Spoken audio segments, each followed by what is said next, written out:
વડોદરાની મકરપુરા જીઆઈડીસીની એરડા કંપનીમાં વીજ કરંટ લાગવાથી યુવકનું થયું મોત। વડોદરા શહેરના ઔદ્યોગિક વિસ્તાર ગણાતા મકરપુરા જીઆઈડીસીમાં આવેલી એરડા કંપનીમાં ફરજ બજાવતા એક યુવકનું વીજ કરંટ લાગવાથી કમકમાટીભર્યું મોત નીપજ્યું છે। કામકાજ દરમિયાન અચાનક વીજ પ્રવાહની અડફેટે આવી ગયેલા આ યુવકને બેશુદ્ધ હાલતમાં તાત્કાલિક નજીકની ખાનગી હોસ્પિટલમાં ખસેડવામાં આવ્યો હતો।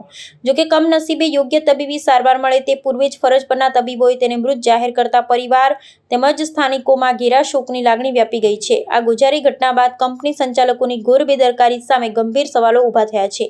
સ્થાનિક લોકો અને પરિજનો દ્વારા એવા આક્ષેપ કરવામાં આવી રહ્યા છે કે કંપની પ્રશાસનની નિષ્કાળજી અને ઔદ્યોગિક સુરક્ષાના અભાવે જ આ આશાસ્પદ યુવાને પોતાનો જીવ ગુમાવ્યો છે। આ દુર્ઘટનાએ ફેક્ટરીમાં કામ કરતા શ્રમિકો અને કર્મચારી માટે ઉપલબ્ધ સેફ્ટી વ્યવસ્થા તથા ઔદ્યોગિક એકમોમાં સુરક્ષાના ધારાધોરણોના પાલન અંગે ફરી એકવાર મોટા પ્રશ્નાર્થ સર્જ્યા છે। સમગ્ર બનાવની જાણ થતાં જ મકરપુરા પોલીસનો કાફલો ઘટના સ્થળે અને હોસ્પિટલ ખાતે દોડી ગયો હતો। પોલીસે હાલમાં અકસ્માતે મોતનો ગુનો નોંધી કાયદેસરની કાર્યવાહી શરૂ કરી છે। કંપનીમાં ખરેખર કયા સંજોગોમાં વીજ કરંટ લાગ્યો અને તેમાં સેફ્ટીની કોઈ નિયમોનો ભંગ થયો છે કે કેમ તે દિશામાં પોલીસે સઘન તપાસ હાથ ધરી છે। આ તપાસના અંતે જો કંપનીની બેદરકારી સાબિત થશે તો જવાબદારો સામે કડક કાનૂની પગલાં લેવામાં આવે તેવી શક્યતા જોવા મળી રહી છે। मेरा ये कारण है, मेरा पड़ोसी छोटा भाई जैसा है, मेरे ही मकान में भाड़े से रहता है लड़का, उसके माँ पापा भी नहीं है। एडा कंपनी में नौकरी करता है ट्रेनिंग में। वहाँ पे इसका सुबह डायरेक्ट ट्रांसफार्मर के करंट से इसकी डेथ हो गई उधर ही हॉस्पिटल में ही कंपनी में ही, और उसको ना कोई फर्स्ट एड ट्रीटमेंट दिया गया। उसके मुंह से पूरा झाग बाहर आ गया। ये लोग अभी लेके आए इधर हॉस्पिटल में, कितने देर में आए वो भी हमें नहीं बताया।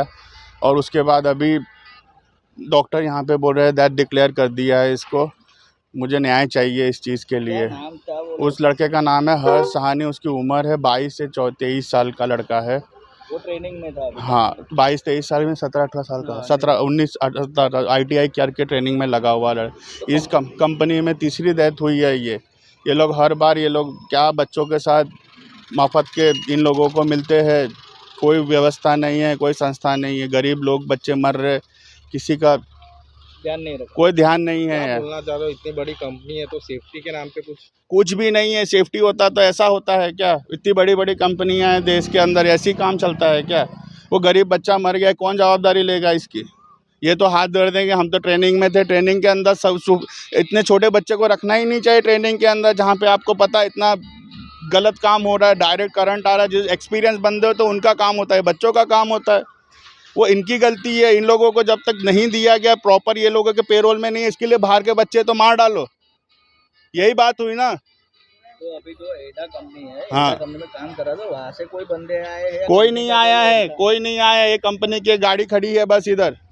उसके साहब लोगों को पूछ रहा हो तो बोलते नहीं हम लोग यहाँ के नहीं है, हम लोग दूसरे डिपार्टमेंट के, हम तो खाली मदद के लिए आए। इतना कौन जागरूक होता है मदद करने के लिए? कितने बजे कॉल आया था कि ऐसा हादसा? अभी मुझे कॉल आया 10:30 के करीब कॉल आया मुझे कि वो नहीं कुछ बताया। अभी तक कोई डिटेल नहीं, इनके कंपनी से कोई भी नहीं आया है। अभी बस वो 2 लोग थे, वो भी अब कहाँ है वो पता नहीं।